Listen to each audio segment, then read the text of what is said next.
We stopped here on page 18. Page 18. And of course you see here, if you got your books, you don't have your books, top there it says, the secret of Yahweh. Alright? We are the things with which the earth creeps. You know, all them little tiny bugs there. Okay? That's Yahweh's secret because, you know, people don't understand how Yahweh created things. They don't even believe it, that Yahweh actually created the earth and everything that they see. You know, some people still, with the things, all the things that they see, the miracle of life itself, they still don't believe in a creator. Well, let's start off at the top here. This is why it says in Luke 24:25, and he said to them, Yeshua said, O fools and slow of heart to believe all that the prophets have spoken. Because the prophets did speak about these things. They did speak about Yahweh creating everything and the way that he created it as well. It says the firmament is sick.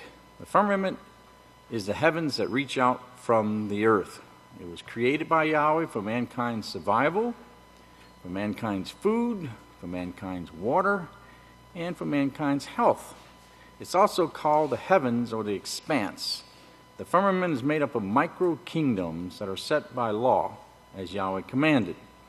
As we see here in Genesis 1, verse 6, and Yahweh said, let there be an expanse, that's a firmament between the waters, and let there be a separation between waters from the waters. Now, let me show you this.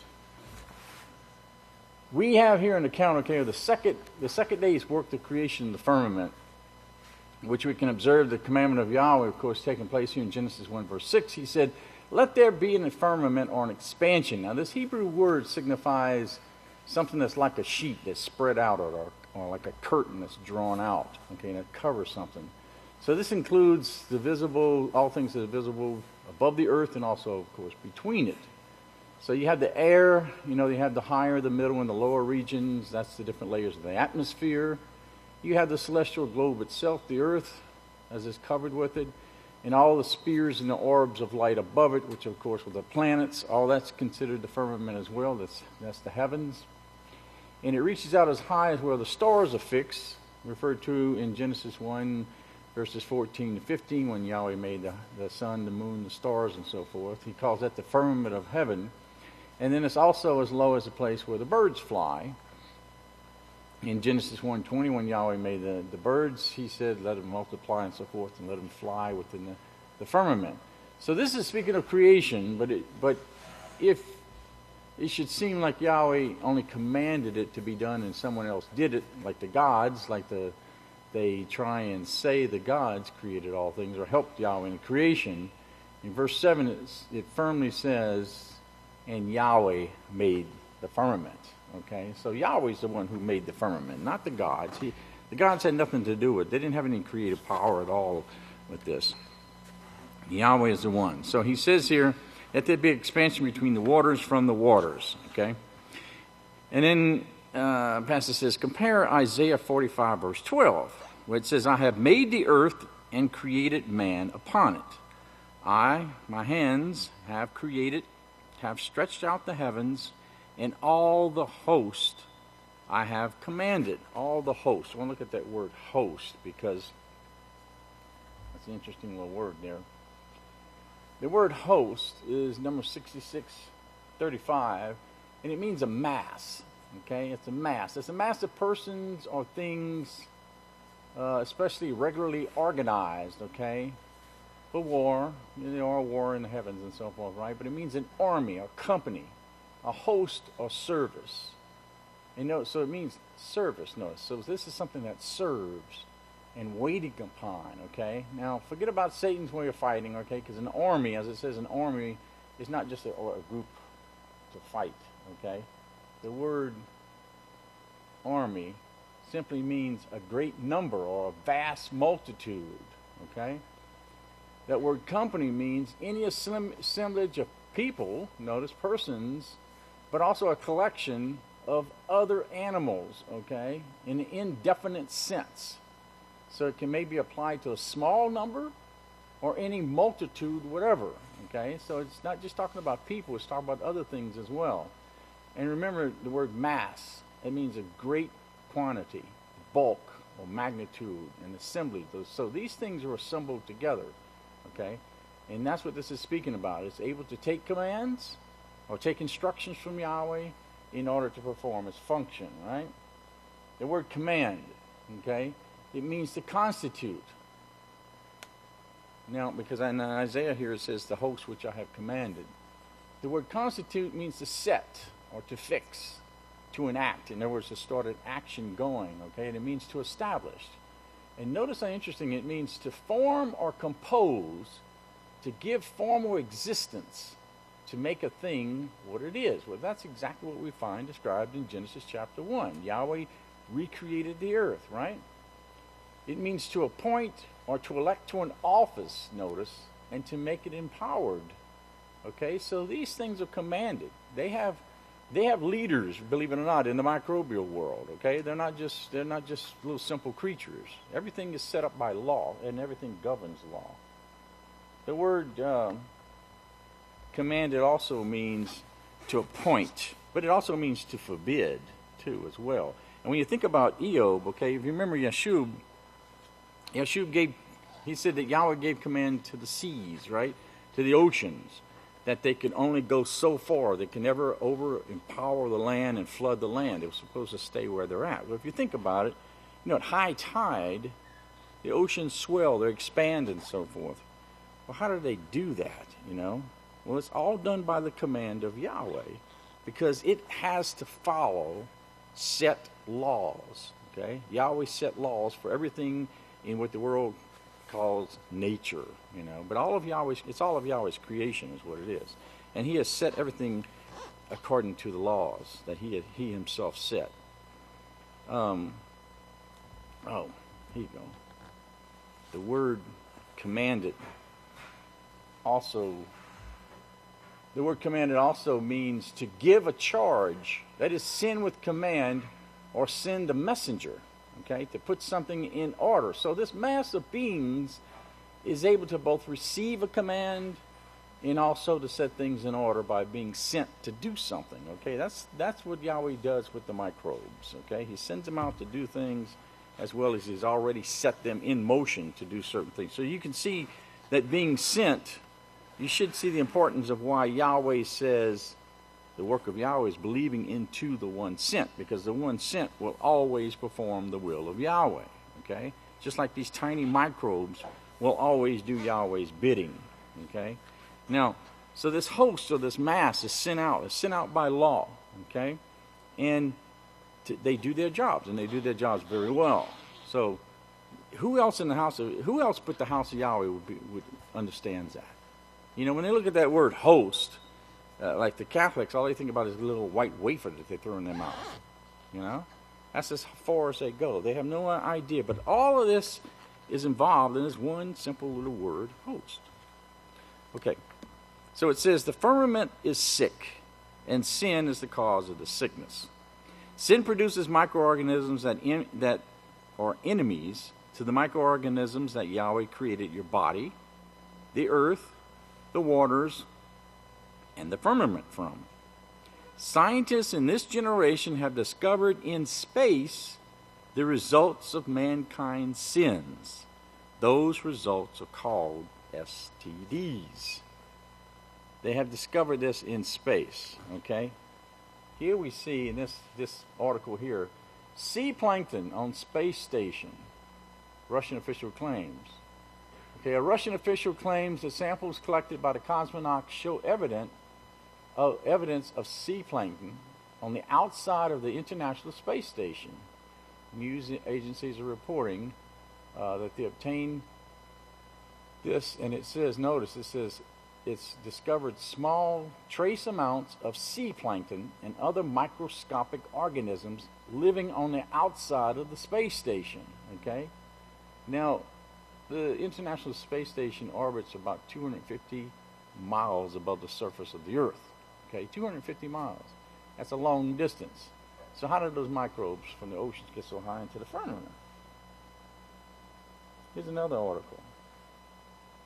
living bacteria from outer space have been found in the outside. Now, that was sea plankton. Now you're finding something else here. Scientists on board the International Space Station have discovered living bacteria clinging to the orbital facility's external surface. Okay? And this Russian cosmonaut, he says cotton swabs wiped over the exterior of the station's Russian segment revealed an unidentified life form that has already been sent back to Earth for scientific analysis. It turns out that somehow these swabs revealed bacteria that were not present, okay? Well, they were present, it says they were absent during the launch, which means they weren't present at that time during the launch of the space station, okay, whenever it went up. This is why they've come from outer space and settled along the external surface. They're being studied to see where they pose, but they pose no threat. Okay, so this shows that it wasn't from the launch; it was already there in the firmament. Okay. Now, remember, it says the sins will reach up into the heavens. The astronauts identified the mystery microbes for the first time. NASA astronauts successfully sequenced the DNA of microbes found aboard the International Space Station, making the first time unknown organisms were sequenced and identified entirely in space. The astronauts found the mystery microbes were too commonly associated with the human microbiome. Okay, now notice it comes from humans. They're responsible. It's their sins reaching up into heavens. This is where it comes from. Okay, the microbiome of the humans allowed this to get up there, okay, because of man's sins. Now, it says, loads of microbes found high in atmosphere. Many of the microbes found high in the sky were similar to those in the oceans, which we just saw about the sea plankton, and freshwater environments. But after Hurricane Carl passed over populated areas of the Caribbean in 2010, up to 25% of the microbes found high in the atmosphere were similar to those found in feces. Okay? So, and it says this could represent a previously unknown way for diseases to spread. Well, of course it will, because that's exactly what has occurred. You know, these things have gone up into the firmament, and man's sin, as it says, has reached into the heavens. So as it says here, they have discovered in this generation in space the results of man's sins, and these are called STDs. Because if they would go do further studies and stuff, you know, they would see that. And of course, they already have discovered it too. But STDs attack any and all microorganisms that make up the kingdoms that form the organs in your body.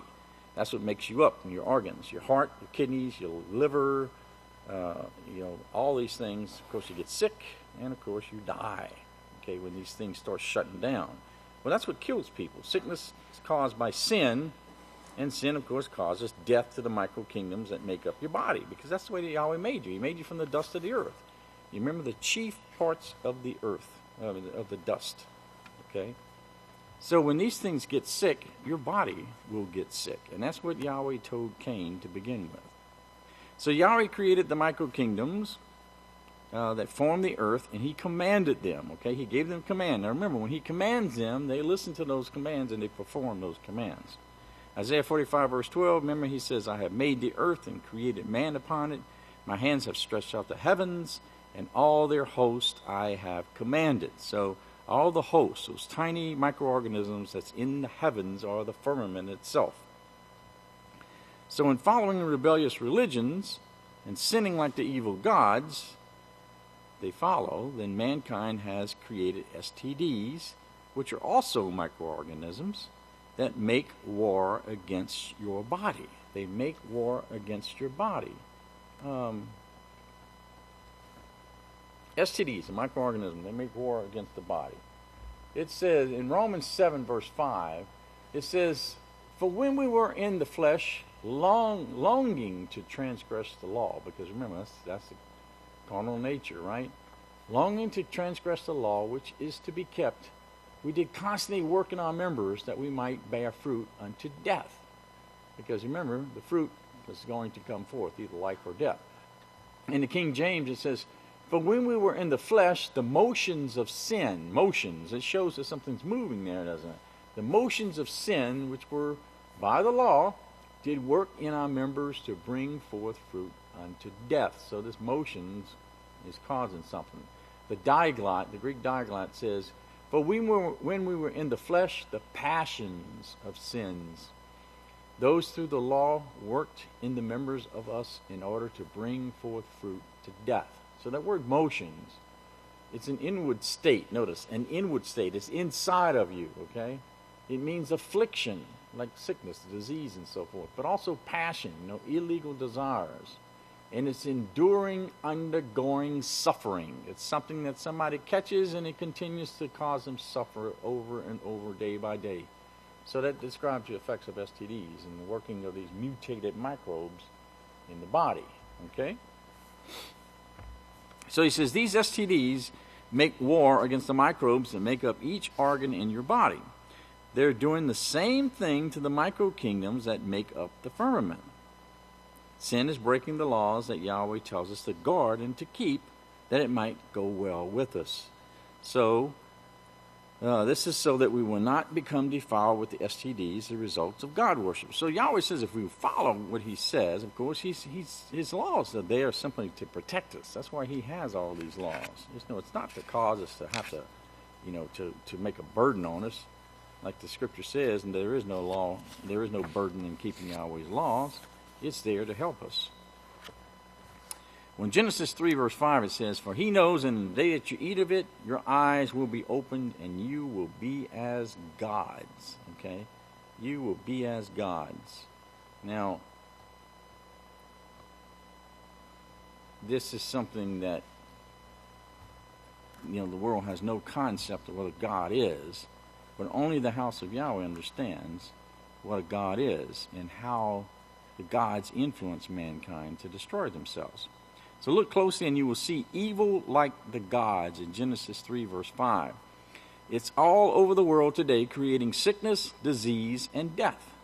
The Savior tells you that sin causes sickness and death. In Yahweh 5 verse 14, it says, afterwards Yeshua found him in the sacred precincts of the house of Yahweh and said to him, behold, you are healed, sin no more, or, notice, a worse thing will come upon you. Okay, so this shows you that sin is what causes these diseases. So he told him, straighten up your life and repent, or else you're going to die. Okay, so the prophet of Yahweh Isaiah, in speaking of this present prophesied generation, said the curse caused by sin and iniquity has devoured the earth. Notice that. It's actually devoured the earth. Devour means to eat up. It's eaten up the entire globe. Okay? And remember that word earth also refers to universe. So it's also devouring the universe itself. It's eating it up. And they who dwell therein are desolate.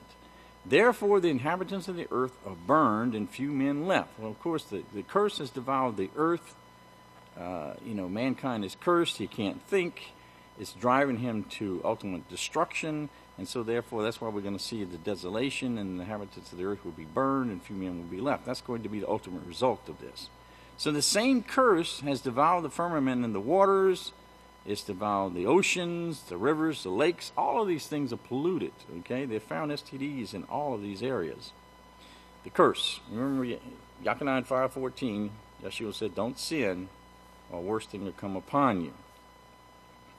Well, this means sin is the cause. Well, what is sin? Well, in 1 Yahweh 3, verse 4, 7, and 8, and 10, he says, whoever commits sin transgresses also the laws, for sin is the transgression of the laws. Little children, let no man deceive you. Okay? Don't let anybody deceive you and make you think that you can get away with transgressing the laws, and it's not sin. But he who practices righteousness is righteous, just as he is righteous. He who commits sin is of the devil, for the devil has sinned from the beginning. Okay, the devil has sinned from the beginning. Let me throw this at you here. In 1 Yahweh 3, okay, 1 Yahweh 3, verse 8, the devil has sinned from the beginning. Okay, in Yada, chapter 1, verses 6 and 7, it says, and the Malachim, who did not keep their first estate, but left their own habitation, he has reserved in everlasting chains unto darkness. until the day of the judgment. Okay.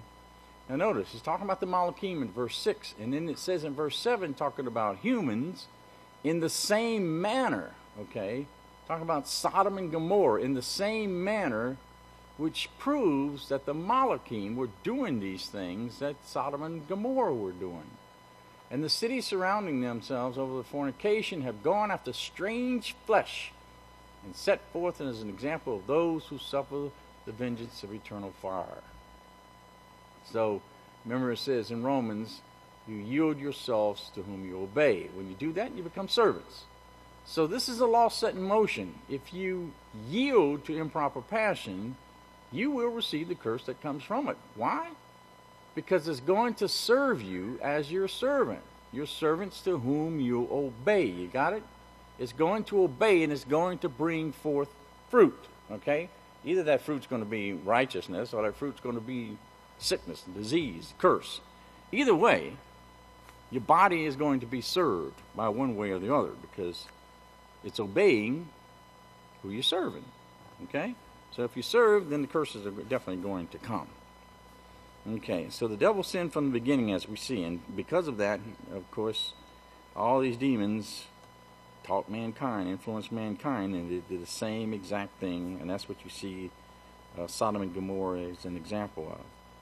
So Romans 6:16 says, do you not know to whom you yield yourself as servants to obey? You know, if that law is set in motion, his servants you are to whom you obey, and you're going to receive what you are working for. That's the law of Yahweh. You will receive your wages for what you work for. Okay? So the curse is growing faster in this generation than ever before, because sin is now at its peak in homes and schools and houses of worship. Well, why is that? Matthew 24:11-12 says, and many false prophets will rise and deceive the many, and because of that, iniquity will abound, and the love of many will grow cold. Now, iniquity means doing away with Yahweh's laws.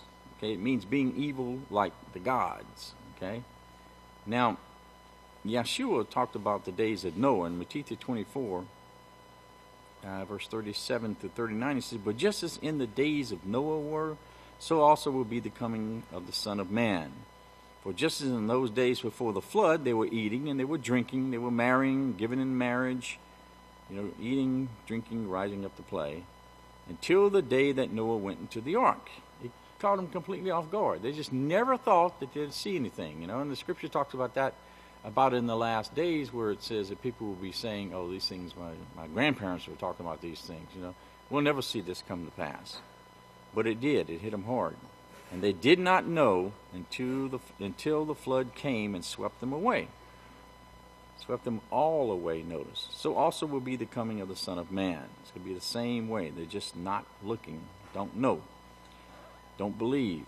The days of Noah. Let's look at Genesis 6, verse 5. Then Yahweh saw the wickedness of man was great in the earth, and every intent of the thoughts of man's heart was only evil continually. Okay? Only evil continually. Look at that. The wickedness of man was great in the earth. Great in the earth. Okay? The word land is the Hebrew word eretz. All right? And it means land or earth. It's the Hebrew, it also has the Hebrew letter Beth in front of it, which means in or into or through and with. Okay? So this shows that the wickedness or the results of man's sin was great, as it says, in the earth. Okay? It was in the earth. Actually reached down into the soil. Okay? The word great means much or many. Something that's great or abounding. More numerous than or exceedingly. It's from the word 72:31, which means to be or to become many, or to become much, or to become great. So here we see the results of this wickedness spread throughout the earth, and it's in the earth. That's the same thing that Yahweh told Cain. Remember, he said the earth would be cursed because of the fact that you have cursed it. It's going to try and do whatever it possibly can. All right, in Genesis 6, verse 12, it says, so Yahweh looked upon the earth, and indeed it was corrupt, for all mankind had corrupted their way on earth. I should just keep this up here. Okay, in Genesis 6:12, the earth indeed was corrupt. That word corrupt, notice what it means: to destroy, to decay, to be marred, to be injured, ruined, or rotted. It means to pervert, to corrupt morally, and destroy. So the earth is injured. The earth is mourning, as it talks about in Revelations 8.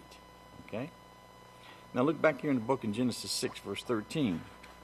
And Yahweh said to Noah, the end of all mankind has come before me, for the earth, notice, is filled with violence through them.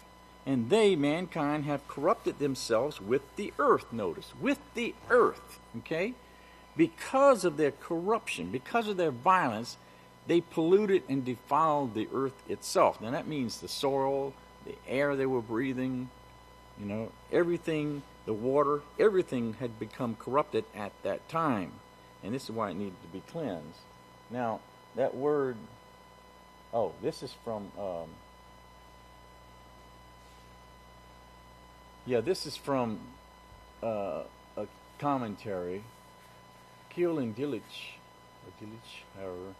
The end of all flesh has come before me. It says, when applied to rumors, invariably signifies to reach the ears. Therefore, it is not the end of the sense of destruction, but the end or the extremity of depravity or corruption which leads to destruction. See? Yahweh was getting rid of the depravity of the corruption which led to mankind's destruction. Okay? For the earth has become full of wickedness, it says. In other words, it was proceeding from the people.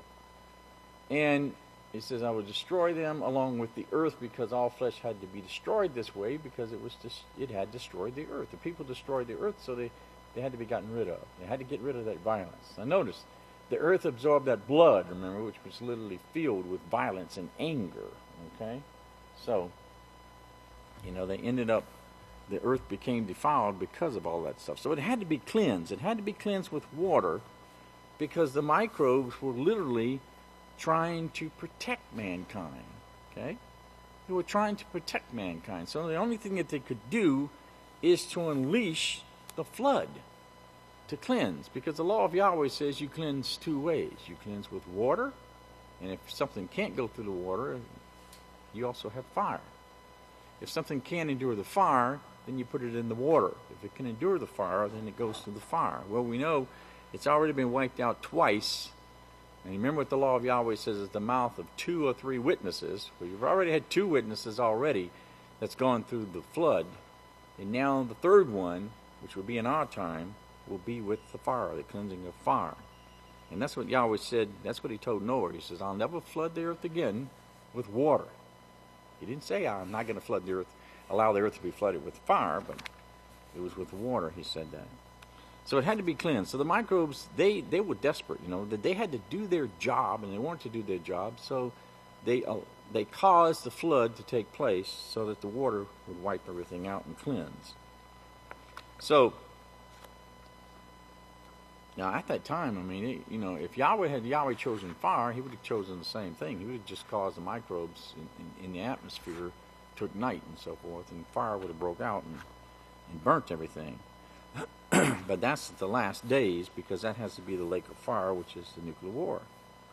So how could Yeshua Messiah know over 2,000 years ago that the earth would be like what it would be like now, and actually know that sin and iniquity would be the cause of curses? Isaiah 45:21 says, Speak out and bring your proofs near. Let them take counsel together. Who has declared this from ancient time? Who has foretold it from that time? Have not I, Yahweh? And there is no source of power except me, a just Father and Savior. There is none but me. So this curse has devoured the earth, and there's no doubt about that. But surely everybody knows by now that sin's the lifestyle of the whole world right now. You see this in some of these articles right here. It says, warning, study says in 1 in 3 women raped in the military. Okay? And it shows they found that 71% of women said that they were sexually assaulted or raped while serving. And a VA did a study in the Army Medical Research Department. They found that 30% of the women of the veterans were raped while serving. They're supposed to be serving for their country, right? And that's almost 1 in 3. 37% of the attempted raped women in the VA study also reported being raped more than once. And 14% of them had to go through hell, even worse. So 75% of the women in the military failed to report it, of course. So that's only the reported things. That's not all of them. So what's the cause? You see it here in Matthew 24, 11 to 12. And many false prophets will rise. They'll rise up to do what? To deceive the many. And because of that, deceiving the many, iniquity will abound. And why? Because the love of the many, those that are taught by these preachers, will grow cold. Okay? So, Pastor says, think please. This means because the Roman Catholic Church and all Christian churches did away with the laws of righteousness, sin abounded in this generation. This is because the false preachers teach that the laws of righteousness do not need to be practiced. Do evil like the gods. You Baptists, you Methodists, you Catholics, do evil like the gods. Rape the boys and girls who come to your schools and churches. The Lord, the dead rabbis, and the dead popes will still get you into heaven. And they will hold up their Bibles as they lie about it. Okay? And you see them picking up their Bibles, walking across the stage, waving them and so forth, And the thing is, it's constantly coming out in the news. They don't like to report it and stuff, but, pastors are always coming up and confessing that in their younger days or whatever, they had done things, they had abused women and so forth. Just a couple of weeks ago, they had something on the news about that. In 1 Corinthians 6, verse 9 and 10, he says, of course, the unrighteous will not inherit the kingdom of Yahweh. God worshippers, nor men who commit sexual perversion with boys, or men who commit sexual perversion with other men, and so forth. Now, in Revelations 20, verses 11 through 15, he talks about the great white throne judgment, how the small and the great will be judged. The books are going to be opened, and they're going to be judged, every man according to his works. And, of course, if your name's not found written in that book of life, then you're going to be cast into the lake of fire. And 1 Joshua 3, as we read 4, 7, and 10, sin's transgression of the law, don't let anyone deceive you. Verse 8, he says, he who commits sin is of the devil. And in verse 10, it says, in this the children of Yahweh and the children of the devil are manifested. Whoever does not practice righteousness is not of Yahweh, and he does not love his neighbor. Okay, he does not love his neighbor. Well, because that's why it says in Matthew 24, verse 12, that the love of many would grow cold. No, their love is not hot to serve their neighbor. It's cold. And that's what Yahweh does. He manifests the difference between his children and the children of the devil. And that's why he's got his mark and the mark of the beast. Describes it all. On the bottom of the page here it says, the study shows that 1 in 3 women raped in the military. Survivors live with depression, shame, terror, irrationally blaming themselves, difficulty trusting anybody again. Notice that screws up their heads so bad. Emotional numbness, helplessness, fear, flashbacks, and nightmares, severe medical problems, drug or alcohol dependency, and homelessness. 40% of female veterans report being raped in the military. All this is going on for the love of God and country, right? That's what they say. And they really push forth, honoring the veterans. And this is what they're actually honoring when they do this, is what goes on. Here's another article. He says, why would you mothers and fathers send your children to such things? Child sexual abuse in the Roman Catholic Church. Child sexual abuse perpetrated by priests appears to have a long history within Christianity, and especially associated with the Roman Catholic Church. And then it goes on and talks about how there's a culture of secrecy, and how pedophiles are able to remain active within the clergy, and they're not detected, they're not turned in, not even for murder. A priest can murder someone, and they'll keep it quiet.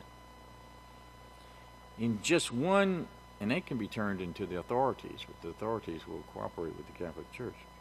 In just one Australian state, it's estimated between 600 and 10,000 children were abused since the 1930s. And they take them to orphans, of course. They take them to these orphanages, take advantage of them. And, of course, the nuns even carry out abuse as well as the priests. It's not just the priests. Okay, on the top of page 21 here. Global health. It's time to pay attention to chronic diseases. He says, it says, so you might expect that there'd be a lot of talk about malaria, influenza, MERS, Ebola virus, sleeping sickness, dengue fever, tuberculosis, HIV/AIDS, and other infectious diseases. And those are most certainly topics of intense interest to the National Institute of Health and our colleagues around the world. But this particular meeting is about a different kind of global health threat that's becoming a rapidly growing problem: chronic diseases. While infectious diseases remain a significant problem in the developing world, cancer, heart disease, obesity, diabetes, and other non-communicable diseases are now among the fastest growing causes of death and disabilities around the globe. Nearly 3/4 of the 38 million people who died of chronic diseases in 2012. Nearly 3/4 of 38 million people. That's a lot of people. Chronic diseases and their risk factors. Rates of non-communicable or chronic disease continue to increase dramatically in all countries, notice. It doesn't matter whether they're a low income or high income or middle, it doesn't matter. Disease burden. It says chronic disease rates have been rising in all countries. 60% of the 56 million deaths worldwide were due, at least in part, to chronic diseases. Globally, the leading chronic disease problems are cardiovascular diseases, including strokes, cancer, chronic lung disease, including asthma, and diabetes. Now, all of this has a cause, because Yahweh says a curse won't come without a cause, right? In Isaiah 24, 1-6, he says, before Yahweh's very eyes, the earth is made empty. It is made waste. The face of it is perverted, and its inhabitants scattered abroad. That word, empty, it says the earth is made empty. It means to empty. It's number 1238. It means to empty, but it also means to depopulate. Okay? To depopulate. And it also means to spread out. So notice this earth's population of microbes is being depleted because the curse of sin is spread out. Now it says that the earth is made empty, it's depopulated, and it's made waste. That word waste means to annihilate. To annihilate. Okay, so this is talking about the inhabitants. Notice its inhabitants are scattered abroad. Those inhabitants are the micro kingdoms as well as humans. Okay, it's everybody. And of course, verse 2 says it's going to be, so it will be with the people, with the priest, the servant, the owner, the maid, the mistress, the lender, the borrower, and so forth. Verse 3, it says, the land will be utterly emptied and utterly plundered, for it has come to pass that this judgment has been pronounced. The word land, that's the same word, land. It means earth. It means the whole earth. It means the ground. It means the surface of the earth. It means soil. And it also means the people of the land. Okay? So you're talking about the earth itself, the soil, and you're also talking about the people who live on it. Now notice it says it will be utterly emptied. Okay? That word emptied is the same word which means to depopulate. Okay? But notice it says utterly emptied and utterly plundered. Well, utterly emptied is the same Hebrew word, but it's just repeated twice, and the word utterly plundered is the same Hebrew word, but it's twice.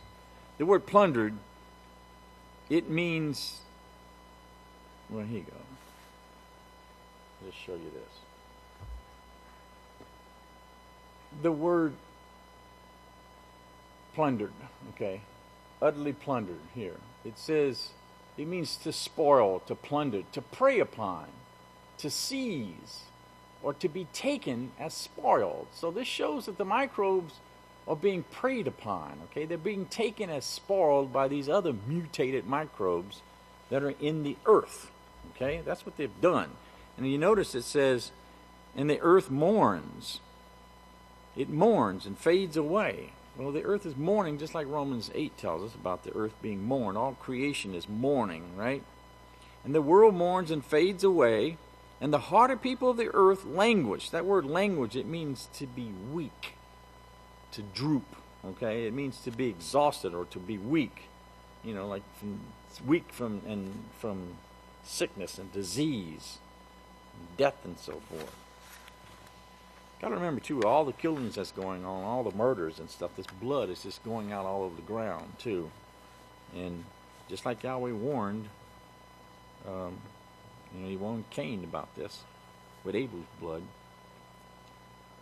Here on page 22, it says, the earth is also defiled under the inhabitants of it, because they have transgressed the laws, changed the ordinance, and broken the everlasting covenant.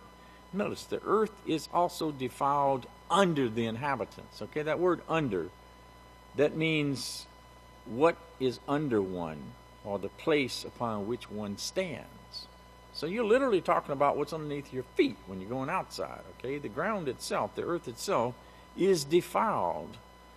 Okay, and then also, of course, speaking of being what's underneath the ground as well as the land itself, which is under the control of man himself.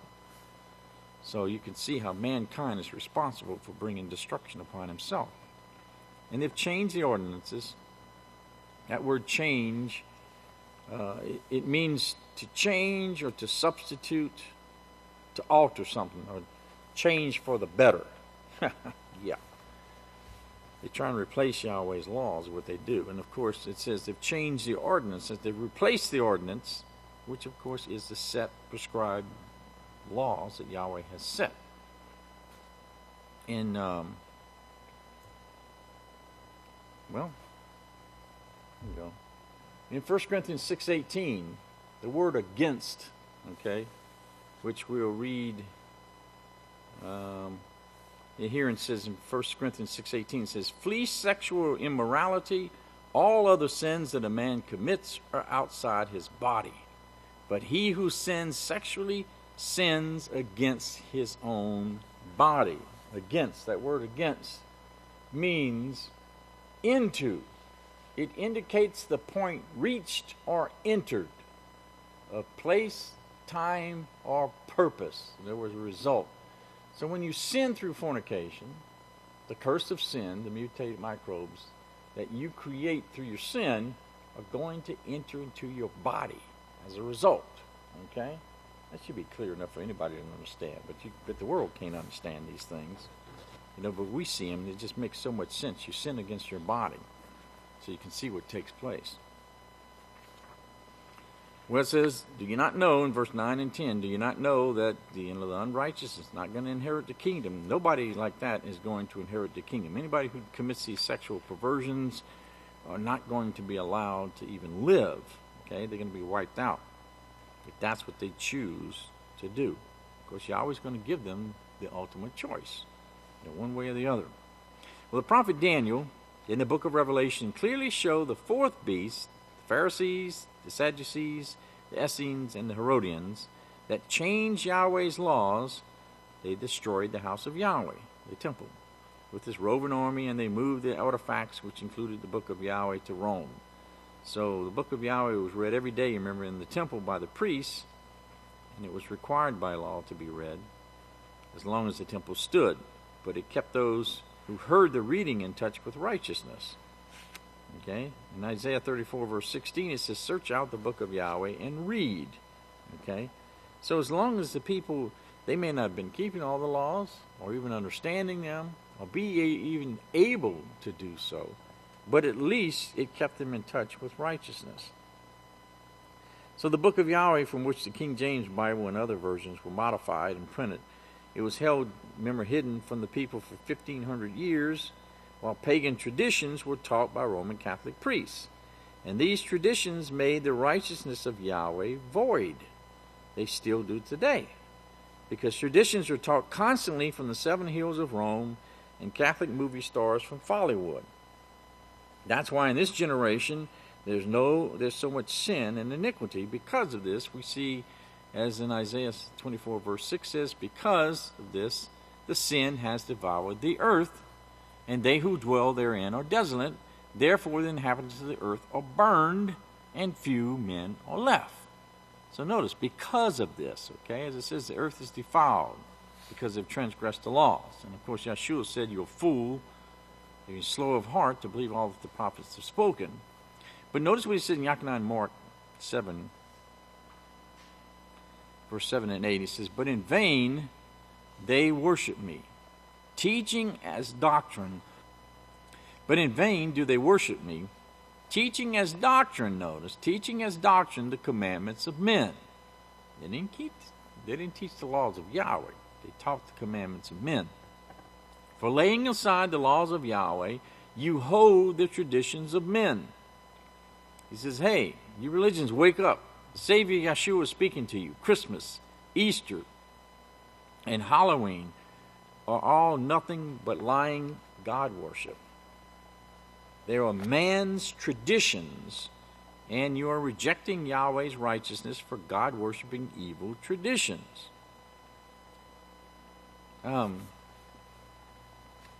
I like this because it really shows the evilness of the Catholic Church. Okay, this is from the Catholic Encyclopedia under the word. Get off there.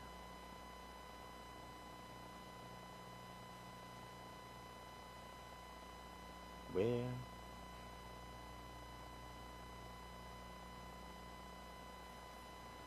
All right, let's just stick on there. Traditions. This is the Catholic Encyclopedia. The word tradition, okay, is the ecclesiastical, in the ecclesiastical sense, which is the only one in which it's used here, refers sometimes to the thing, that is the doctrine, an account, or custom, transmitted from one generation to another, sometimes to the organ or mode of the transmission. In the first sense, it is an old tradition that J.C. was born on the 25th of the gods, 12th month. See that? It's a tradition. Now notice what it says. Holy Scripture is therefore not the only theological source of the revelation made by God to his church. Side by side with Scripture, there is tradition. Side by side with the written revelation, there is the oral revelation. And that, of course, that's the oral law of the 12 tribes, right? This granted, it is impossible to be satisfied with the Bible alone for the solution of all dogmatic questions. See, they don't believe in the laws of Yahweh. They don't believe in the word of Yahweh itself. Such was the first field of controversy between Catholic theologians and the Reformers. Properly speaking, this is a teaching authority. It not only presents the truth, but it has, notice, the right to impose what they consider the truth. Since its power is the very power given by God to Christ and by Christ to the church, this authority is called the teaching church. At the head of this episcopal body is the supreme authority of the Roman pontiff, the successor in his primacy, and he is the successor of in his see, a supreme authority in the teaching body, which is infallible. He himself, talking about the Pope, is infallible. Beside the sovereign pontiff, the Roman congregations, many of whom were especially concerned with doctrinal questions. Some of them, such as the Congregation of the Index, are not so concerned, say from a disciplinary standpoint, by prohibiting the reading of certain books regarded as dangerous to faith or morals. Of course, that'd be the Book of Yahweh and the books of Israel, right? If not by the very doctrine that they contain, at least their way of expressing, or by their unreasonableness. They don't like to be able to be told that they're sinning. Other congregations that are the Inquisition, notice, for example, have a more directly doctrinal authority. Of course, because with the Inquisition, you either did what they told you to do or you died, right? There wasn't any other way. Well, this is their traditions. They hold the traditions higher than the scriptures themselves, as you just saw. And this is what Yeshua was talking about whenever he condemned these very people. When he says you reject the laws of Yahweh so that you can keep your own traditions. In Mark 7, verse 9. Well, you religions will be exposing sin, should be exposing sin because of following them. But like the Savior said in Yahweh 15, verse 22 and 23, if I had not come and spoken to them, they would not have had their sins revealed. But now they have no cloak or covering for their sins. He who hates me also hates my Father.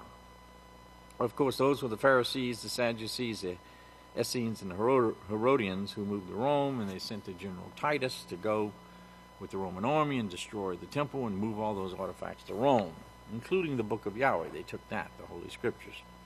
Well, the Roman soldiers, of course, they took their orders from the chief priests of those four religions. And you see the very same thing. They did that very same thing, and you can prove that from the fact that when Yeshua was put into the grave, remember, when he was put in the grave, after he had been there, the priests went to Pilate and said, hey, remember this guy said that after 3 days he's going to be resurrected. Well, we can't afford that, He's caused us too much trouble already. So go ahead and set up a guard and watch the tomb to make sure that his disciples don't come and steal him away. Well, the chief priests were the ones who told him what to do, and he did it. And then you find where when he was resurrected, the soldiers came, and they told the priests, the chief priests, about these things, and Yeshua had been resurrected, and they said, you keep your mouth shut, and here we'll pay you off. And if anything goes back to the governor, you're done for, So you can see that the soldiers themselves went to the priest and obeyed the priest, okay? So these religious leaders were the ones who had the power, and the Roman soldiers worked for them, okay? So it's easily seen in the scriptures when you look at certain things. So they're responsible for this teaching, okay, as it goes on today. Now you see here where it says the sins have reached into the firmament or the heavens. In Revelations 18, 3-5, it says, for all nations have drunk of the wine of the wrath. The wrath, that word wrath, it means it's the wine of passion, or inflaming wine, which either drives the drinker mad or kills them with its strength. That's what the authorities say it means.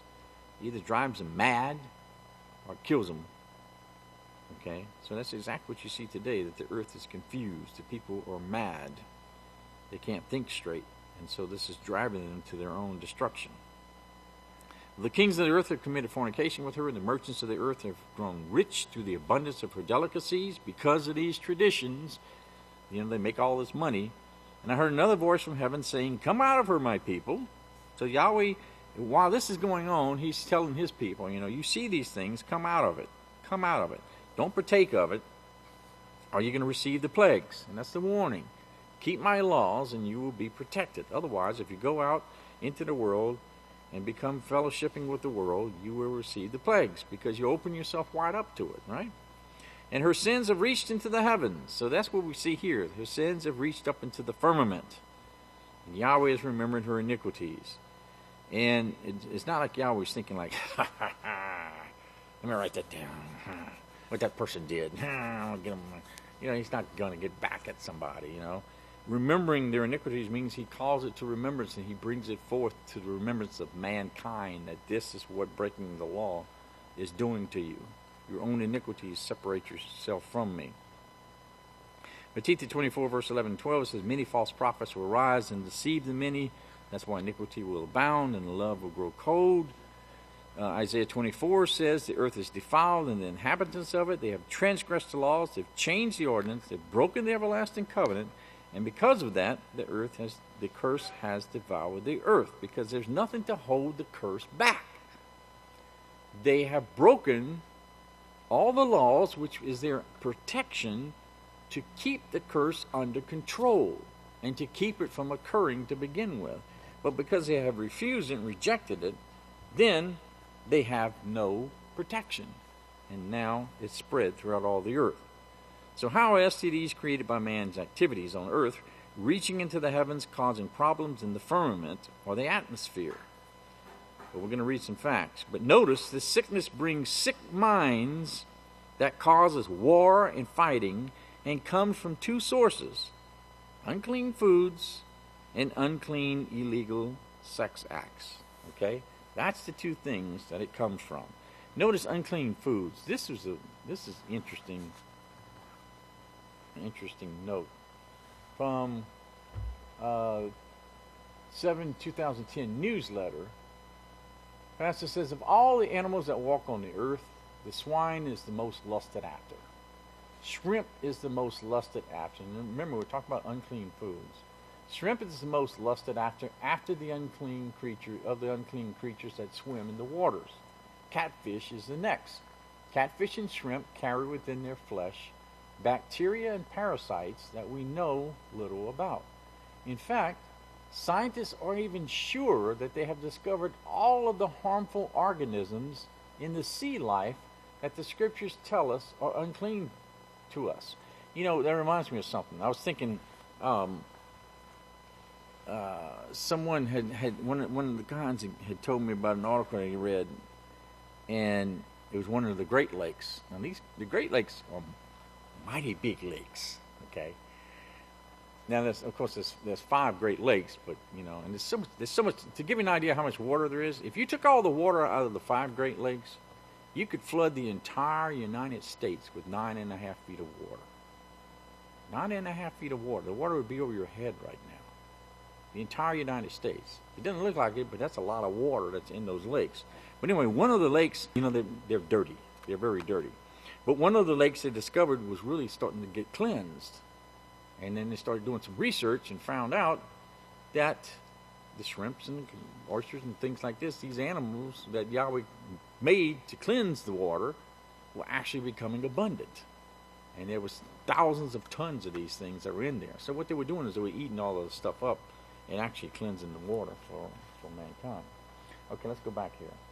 So he says, so scientists aren't even sure of the harmful organisms that sea life in the scriptures tell us are unclean. Many people throughout the world ridicule the inspired writings found in the book of Yahweh, the Holy Scriptures.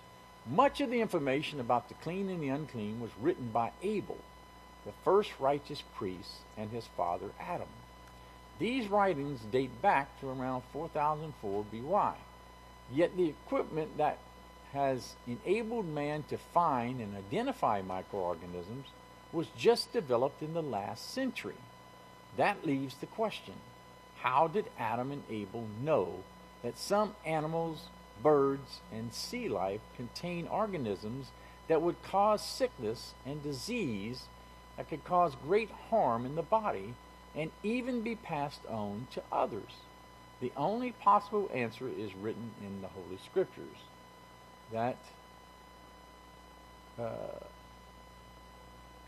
scriptures that were inspired by the Creator Yahweh of being far superior to mankind. Science has proven that the scriptures are absolutely true in their saying that certain animals such as the pig, rabbit, catfish, shrimp, etc. are unclean to the body of man, and they readily admit that they have not discovered all the harmful organisms in or on the flesh of these animals listed as unclean to eat in the scriptures. So I think Yahweh knows what he's doing. He is the creator.